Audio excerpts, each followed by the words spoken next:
Clayton Christensen is one of our advisors, so we've embraced the notion of disruptive innovation. And we believe that everything about the way people have taught and learned is going to change. That's true. It should have a long time ago, right? It's one of the few industries that's been holding out. One of the few places where we still do lectures in a classroom out of textbooks with kids that are supposed to sit there and listen, which is completely contrary to the way that anybody in the rising generation learns or communicates with each other. So that's the purpose of Agilix, to create a next generation learning platform to help transform teaching and learning, both in the classroom and virtually, and to do it on a global scale. So it's a very exciting opportunity for us, and we believe that Utah is the place to do that for a whole bunch of reasons that I'll tell you about in a minute. Okay. And I've just looked at your website and a few other places to try to get some background information myself on that.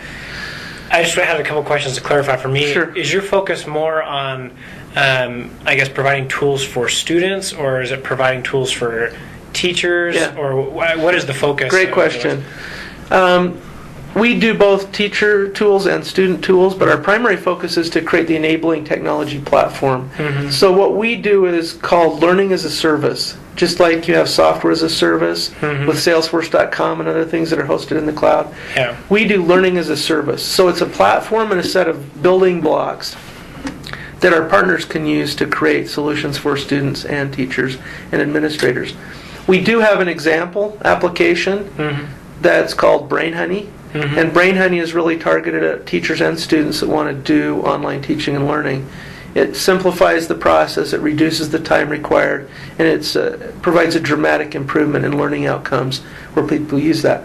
But our primary focus is on enabling other companies that want to create learning solutions to do so on our platform. So the analogy would be like Farmville is the app and Facebook is the platform. We want to be the platform for learning, for education. We expect that there will be lots of Farmville-like apps. So people can connect onto you. And So we're the enablers, we're the plumbing, we're the infrastructure. We call it learning infrastructure. And we've got several dozen partners, large and small, that are building applications on this learning platform. Okay, very cool.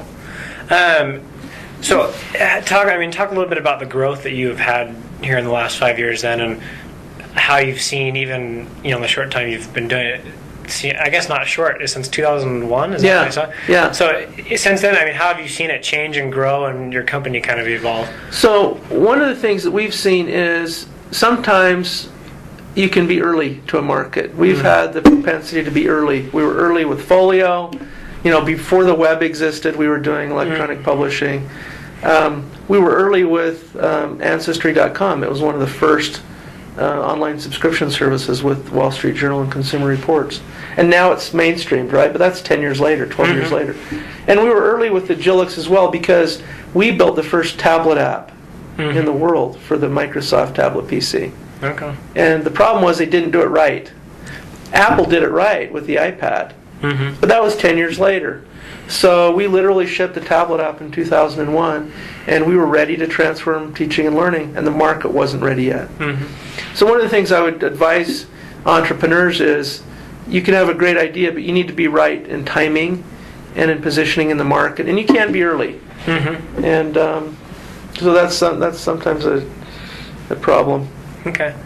Kind of on that, you talk about being early. How did you recognize those trends, or what would you suggest entrepreneurs who are looking for something to jump on? Well, I wouldn't recommend that people are too early. I'm admitting that's a weakness that I have personally and that we have as a team. We tend to be too early. But I do think that I would advise entrepreneurs to test their ideas on prospective customers. That's the one thing that we've learned. It's okay to have a great idea, but you need to go sit with people that are going to use it in the real world and make sure that it's positioned correctly, that it's priced right, that it's available in the way that they expect to consume it, and that they're prepared to use it. When we built the tablet applications 10 years ago, the world wasn't ready. The devices were too heavy, they were too expensive, they weren't ubiquitous enough, there weren't enough applications built for them. So it really took Steve Jobs and Apple to nail it. They just announced the iPad 2, it's killer, right? Smaller, faster, lighter, better, and 65,000 apps for it. So timing is a lot to do with it. The other thing I would say is partnerships are critical, and building the ecosystem, because you need to have not only a solution, but in the case of the iPad that I'm citing, applications built by third parties, an e-commerce infrastructure so you can buy and install apps, a global access to the solutions, and a lot of people that are ready to use them. Okay. And that's interesting. That's something I feel like they've hit on hard at a lot of our classes. Yeah. You know, a lot of times you can have an innovative technology, but if you don't have the supportive technology to go with it, you're kind of stuck for a little bit. Jeffrey Moore's book, Crossing the Chasm, is one that I would recommend. Even though it was written a long time ago, it's one of the best that I've ever seen in terms of he talks about the whole product solution, which isn't just the product that you've built, it's all the stuff that goes around it. Yeah. A beachhead where you can identify a market segment, or as Clayton calls it, a job to be done, that there are a critical mass of people that want to address.